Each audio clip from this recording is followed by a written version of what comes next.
So,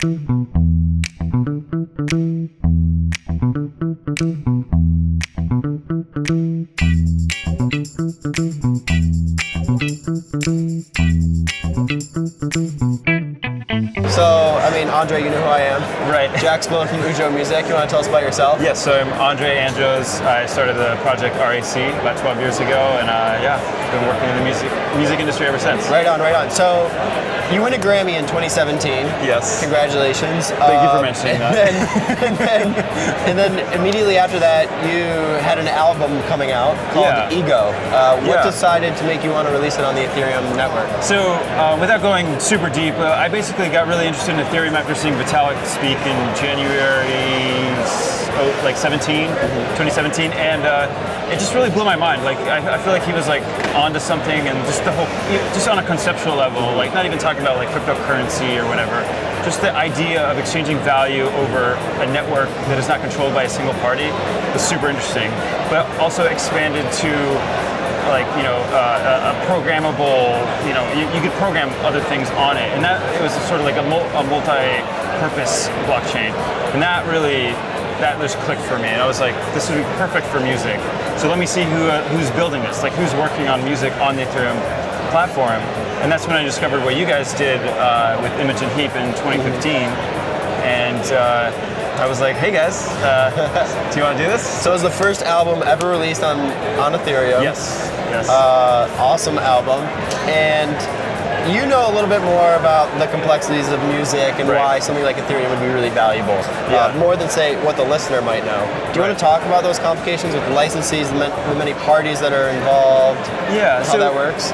Basically, the music industry is stuck with a lot of legacy baggage, if you will, and a lot of well-meaning people want to improve it, but we haven't really had a way to do that in sort of like a bigger way.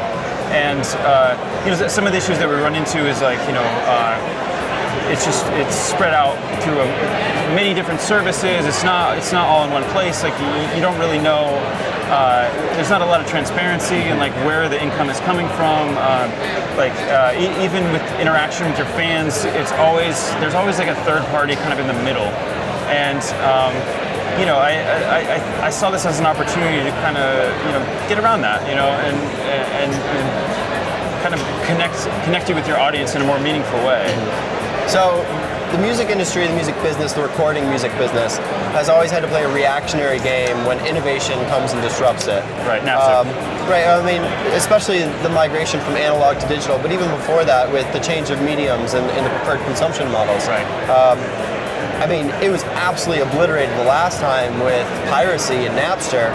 Can blockchain be an opportunity for the music business to not play a reactionary game, but a proactive one instead? That's how I think about it, and it's like, let's not go back to that, because I got to basically come up on the tail end of that disaster, and the music industry hasn't really recovered from it. So I mean, I feel like you have to be proactive about it. You have to do something. You have to kind of get, think about things in a different way. And I think that people are excited about that prospect, and it's coming around. But it's sort of like historically speaking, they don't have the best track record. Yeah, right. So I hear a lot about like blockchain is going to be disintermediating. Right. In the music business, could it not necessarily just be disintermediating and putting businesses out of work, but rather making them run better and more efficiently? I think that's really key. It's like it's about connecting the dots in a much more cleaner way, and everything is so fragmented now that you run into issues where maybe there's somebody. There are situations where somebody's kind of taking a little too much, than they really should. But for the most part, a lot of the the labels, the publishers, like all these people, like they're well-meaning people and they want to make it work. It's just the connections aren't there, and I really see this as an opportunity to create those connections, and so the entire music industry can profit from this and can actually be sustainable. Yep. Because we're in a position where it's really not working for a lot of people. So it can not only fix the music industry, but there's also a lot of potential with what you can do with this technology in its own ways that have never before been available, such as digital scarcity. Right. Would you be excited about maybe releasing music in the future and only allowing a certain amount of plays for a certain time period? Yeah, no, I think that's what I like about it. It's like you can actually consider that option where you just don't have that option. You either put it up in the store, or you kind of have to go with the status quo and use like, well, everybody's into streaming right now, so that's the model that everybody has to go through. If you want to reach a mass audience, you have to go through that method. So, engaging with your fans in a different way, I think is super interesting, and like you can actually interact with them in a much more meaningful way. And I think it's even better for music in general because you can, like, if the focus isn't so much on reaching a broader audience, you can focus on a smaller audience, have that core audience, assuming they like what you do, support you, and it just, I think that makes for better music, as opposed to this just wide-reaching thing, shot in the dark and hope it works, which is where we are now. Let's say I just create music in my own home. I'm not registered with a collecting society. I don't have a publishing deal. I'm not on a label deal, and I just want to share my music with the world. Right. Kind of like a SoundCloud or a Bandcamp, but I wanted to do that using Ethereum. Could I use Ujo to do that today? Yes. So as of actually 2 days ago, you can upload your music to